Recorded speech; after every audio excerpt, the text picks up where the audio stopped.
दोस्तों, अपने लाइफ में कभी ना कभी किसी भूत, चुड़ैल या काले जादू की अलग अलग कहानियां तो जरूर सुनी होगी।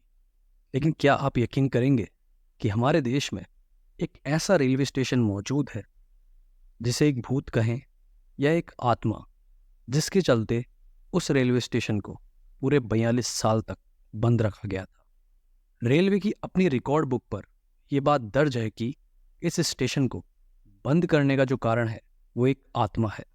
यहाँ तक कि स्टेट के डिप्टी सीएम तक को ये स्टेटमेंट देना पड़ता है कि ये रेलवे स्टेशन भूतिया है।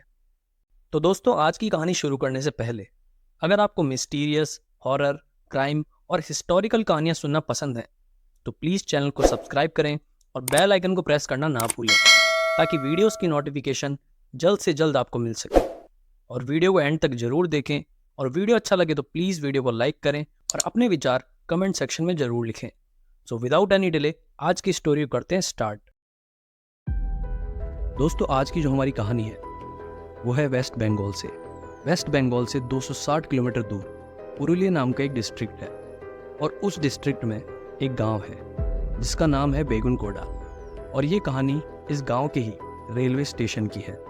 तो दोस्तों, बात है 1962 की। बेगुनकोडार गांव में रेलवे ट्रैक तो था, लेकिन कोई स्टेशन नहीं था, जिससे कि वहाँ के लोकल लोगों को पुरुलिया और कोलकाता आने जाने में काफ़ी दिक्कत होती थी।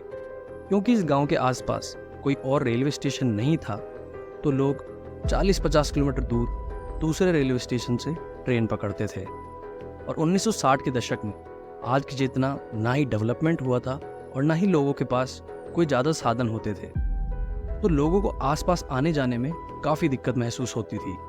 लोकल लोगों की डिमांड को देखते हुए वेस्ट बंगाल गवर्नमेंट 1962 में बेगुनकोडार गांव में रेलवे स्टेशन बनवाती है। अब लोगों के लिए सफ़र करना काफ़ी आसान हो जाता है, और इस चीज़ को लेकर गांव वाले भी काफ़ी खुश होते हैं। कुछ साल बीतते हैं, अब तक सब कुछ सही चल रहा होता है। लेकिन 5 साल बाद साल 1967 में कुछ ऐसी चीज़ें होना शुरू हो जाती हैं जिससे कि पूरे बेगुनकोडार गांव में दहशत मच जाती है। साल 1967 में बेगुनकोडा रेलवे स्टेशन पर स्टेशन मास्टर मोहन की पोस्टिंग कर दी जाती है। मोहन को रहने के लिए रेलवेज का क्वार्टर दिया जाता है, जिसमें अपनी वाइफ के साथ रहा करते थे। ज़्यादातर स्टेशन मास्टर मोहन की ड्यूटी दिन में ही हुआ करती थी, लेकिन एक रोज उनकी नाइट शिफ्ट लगा दी जाती है। अब मोहन रोज की तरह जब ट्रेन ट्रैक से गुजरती है तो प्लेटफॉर्म पर खड़े होकर देख रहे होते हैं। तभी वो देखते हैं कि एक लड़की सफ़ेद कपड़ों में ट्रेन के साथ साथ दौड़ रही होती है। उनको लगता है कि कोई लड़की शायद ट्रेन पकड़ने के लिए दौड़ रही है, और वो इस चीज़ को देखकर अनदेखा कर देते हैं। अगले दिन सेम उसी टाइम पर जब स्टेशन मास्टर प्लेटफॉर्म से ट्रेन को गुजरते हुए देखते हैं, तो उन्हें वो लड़की एक बार फिर से दिखाई देती है, और इस बार वो लड़की ट्रेन की पटरी पर दौड़ रही होती है। ये देखकर उनको काफ़ी अजीब लगता है, और वो ये बात अगले दिन अपने साथ के एम्प्लॉयज़ को भी बताते हैं। लेकिन सब उनसे यही कहते हैं कि ये शायद आपका कोई वहम होगा, क्योंकि ऐसा कुछ किसी ने भी कभी भी एक्सपीरियंस नहीं किया होता है। अगले दिन सेम उसी टाइम पर वो लड़की उन्हें फिर से दिखाई देती है, और इस बार वो इतनी तेज दौड़ रही होती है कि ट्रेन की स्पीड को भी पार कर जाती है। अब ये सब देखकर मोहन की हालत खराब हो जाती है, और उनकी तबीयत बिगड़ना शुरू हो जाती है। वो छुट्टी लेकर कुछ दिन के लिए अपने घर चले जाते हैं। लेकिन 2-3 दिन बाद एक खबर आती है कि स्टेशन मास्टर मोहन की मौत हो चुकी है। अब वहाँ पर दूसरे स्टेशन मास्टर की पोस्टिंग कर दी जाती है, और कुछ समय बाद वो भी यही बात सबको बताते। शाम ढलने के बाद जब भी ट्रेन आती है तो सफ़ेद कपड़े पहने एक लड़की ट्रेन के साथ साथ दौड़ती है। कभी वो ट्रेन के साथ साथ दौड़ती है तो कभी ट्रेन की पटरियों पर नाचती है, और वो तभी दिखाई देती है जब ट्रेन आती है।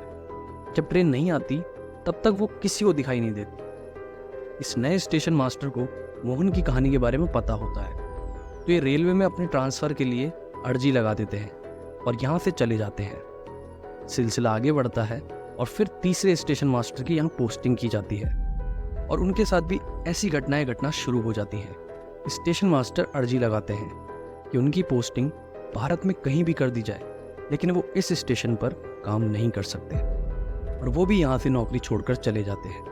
अब धीरे धीरे जब एक के बाद एक स्टेशन मास्टर यहाँ से जाना शुरू करते हैं, तो ये बात पूरे बेगुनकोडार में आग की तरह फैल जाती है।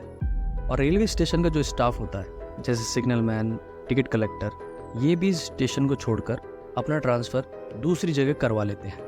और अब नौबत ऐसी आ जाती है कि जिस किसी भी स्टाफ को बेगुन कोडार के लिए पोस्टिंग दी जाती, सब मना करना शुरू कर देते हैं। आसपास के जो लोकल लोग होते हैं वो भी शाम को 5 बजे के बाद इस स्टेशन पर आना बंद कर देते हैं और जो दूर का स्टेशन होता है वहीं से ट्रेन पकड़ना शुरू करते हैं। जब ये बात रेलवे के बड़े अधिकारियों तक पहुंचती है तो उन्हें भी यही लगता है कि जब कोई स्टाफ वहां काम करने के लिए ही राजी नहीं है और लोग भी आना नहीं चाहते तो इस स्टेशन को चालू रखने से कोई मतलब नहीं है और इस स्टेशन को बंद कर दिया जाता है। और अब बेगुन कोडार से ट्रेन तो गुजरती लेकिन रुकती नहीं थी। रुकना तो दूर की बात, जब बेगुन कोडार स्टेशन आने वाला होता तो ट्रेन के ड्राइवर ट्रेन की रफ्तार को बढ़ाकर यहाँ से निकाला करते। और उस वक्त दहशत इतनी ज़्यादा थी कि जो पैसेंजर सफ़र करते थे वो ना ट्रेन के गेट के पास खड़े होते और ना ही अपनी खिड़कियाँ खोल के रखते। जब बेगुन कोडार स्टेशन को बंद किया गया तो रेलवे अथॉरिटीज़ ने नो कॉज नोटिस जारी किया, यानी कि कारण बताओ नोटिस, और पूछा गया कि इस रेलवे स्टेशन को बंद करने का कारण क्या है। बाकायदा रेलवे के रिकॉर्ड में इस रेलवे स्टेशन को भूतिया घोषित किया गया है।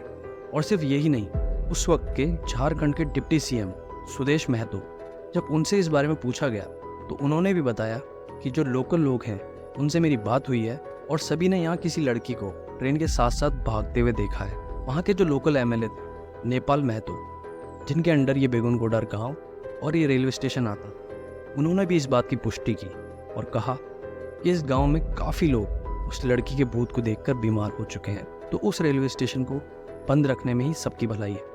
अब ये बात तो सबको पता लग गई कि बेगुन कोडार रेलवे स्टेशन भूतिया है, लेकिन सबके मन में ये बात आती थी कि ये भूत आखिर है तो है किसका। इसके बारे में जो लोकल लोग बताते हैं वो ये है कि ट्रेन के आउटर पर एक लड़की की ट्रेन पकड़ने की वजह से मौत हो गई थी और उसकी आत्मा तब से वहाँ भटक रही है। शायद उसे कहीं जाना था और ट्रेन पकड़नी थी, इसलिए जैसे ही ट्रेन आती है तो वो उसके साथ साथ दौड़ना शुरू कर देती है। जैसे जैसे ये कहानी आसपास के शहरों में पहुंची तो वहाँ की ट्रैवल एजेंसियों ने इस भूतिया स्टेशन को भी अपने फ़ायदे के लिए इस्तेमाल करना शुरू कर दिया। बाकायदा अपने ट्रैवल पैकेज में टूरिस्ट को लुभाने के लिए इस स्टेशन को जोड़ा जाने लगा। इसके बाद ट्रैवल एजेंसियाँ टूरिस्ट को यहाँ दिन के उजाले में लेकर आती और इस भूतिया स्टेशन पर घुमाती और गाइड उन्हें इस स्टेशन की पूरी कहानी सुनाता। फिर ऐसे वक्त बीतता रहा और करीब 35 से 40 साल बीत गए और अब देश के मीडिया तक ये बात पहुंच गई कि एक ऐसा रेलवे स्टेशन है जो कि भूत की वजह से बंद पड़ा है और उसको देखने के लिए काफ़ी लोग घूमने भी जाते हैं। अब ये बात मीडिया के जरिए पूरे देश तक पहुंचना शुरू हो जाती है। तो इन्हीं सब बातों को देखते हुए पैरानॉर्मल एक्सपर्ट्स की 11 लोगों की टीम बेगुन कोडार गाँव में जा पहुँचती है ताकि ये पता लगाया जा सके कि वहाँ सच में कोई भूत है या सिर्फ कोरी कल्पना है। जब ये टीम बेगुन कोडार गांव में पहुंचती है तो ये टीम दिन में गांव वालों से बातचीत करती है और उनको बताती है कि वो यहाँ पर रात को अपनी एडवांस मशीनों से भूत का पता लगाएंगे। लेकिन गांव वालों को उनकी ये बात बिल्कुल भी पसंद नहीं आती। वो उस टीम से कहते हैं कि अगर आप लोग अपनी और गाँव के लोगों की जान को जोखिम में नहीं डालना चाहते तो शाम होने से पहले यहाँ से चले जाएं और अंधेरे में तो भूल कर भी इस स्टेशन के पास में ना जाएं, वरना सब के सब मारे जाओगे। लेकिन ये टीम पहले से ही तय कर चुकी होती है कि इनको आज रात यहीं बितानी है और पूरी टीम शाम को बेगुन कोडार रेलवे स्टेशन पर पहुंच जाती है। टीम अपने कैमरे और मशीन ट्रेन की पटरियों पर, प्लेटफॉर्म पर और आसपास की जगह पर लगा देती है ताकि किसी भी तरह की नेगेटिव एनर्जी को पकड़ा जा सके। लेकिन पूरी रात बीत जाती है और सुबह हो जाती है, लेकिन पैरानॉर्मल टीम को ऐसा कुछ भी नजर नहीं आता जिससे कहा जा सके कि यहाँ कोई भूत या आत्मा है। और 1967 के बाद ऐसा पहली बार हुआ था जब किसी इंसान ने इस भूतिया रेलवे स्टेशन पर पूरी रात गुजारी हो। अब पैरानॉर्मल एक्सपर्ट्स की टीम अपनी रिपोर्ट सबमिट करती है और बताती है कि बेगुन कोडार रेलवे स्टेशन पर किसी भी तरह का कोई भूत नहीं है। और ये खबर मीडिया के माध्यम से एक बार फिर से जनता के बीच में आ जाती है, क्योंकि भूत दिखने वाली जो घटना थी उसको बीते 40 साल से भी ऊपर हो चुके थे, तो लोगों का माइंडसेट भी अब चेंज हो चुका था। और जो गाँव के लोग होते हैं उन्हें भी लगता है कि बेगुन कोडार रेलवे स्टेशन को खोला जाना चाहिए। वहाँ के जो लोकल एमएलए थे वो उस समय की रेलवे मिनिस्टर ममता बनर्जी, जो कि आज वेस्ट बंगाल की सीएम है, उनसे अर्जी लगाते हैं कि इस रेलवे स्टेशन को दोबारा से शुरू किया जाए। ममता बनर्जी, जो कि खुद बंगाल से आती हैं, वो भी इस बात को अपने ध्यान में लेती हैं और आगे की कार्रवाई शुरू करती हैं।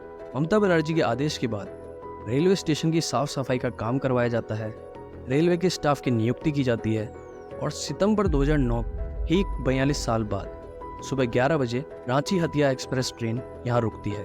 कुछ पैसेंजर हिम्मत जुटाकर यहाँ पहुँचते हैं और ट्रेन रवाना हो जाती है और धीरे धीरे हालात नॉर्मल होना शुरू हो जाते हैं। लेकिन आज भी शाम 5 बजे के बाद यहाँ कोई भी ट्रेन नहीं रुकती है, क्योंकि अभी भी ऐसा माना जाता है कि जो उस लड़की की आत्मा थी वो दिन ढलने के बाद ही नजर आती है। इसलिए आज भी वहाँ 5 बजे के बाद ना कोई गांव का व्यक्ति जाता है और जो रेलवे का स्टाफ है वो भी 5 बजे के बाद अपने घर चला जाता है। अब ये कहानी सुनकर आप में से काफ़ी लोगों को ये लगेगा कि शायद वो सिर्फ लोगों का वहम था, लेकिन ये एक ऐसी सच्चाई है जिसे ना केवल लोगों ने बल्कि खुद रेलवे ने और सरकार तक ने भी माना है। तो आज की कहानी में बस इतना ही। उम्मीद करता हूँ कि आपको वीडियो अच्छी लगी होगी। प्लीज़ वीडियो को लाइक करें और ऐसी ही इंटरेस्टिंग कहानियाँ सुनने के लिए चैनल को सब्सक्राइब करना ना भूलें। मिलते हैं अगली ही किसी ऐसी अमेजिंग स्टोरी के साथ। तब तक के लिए गुड बाय।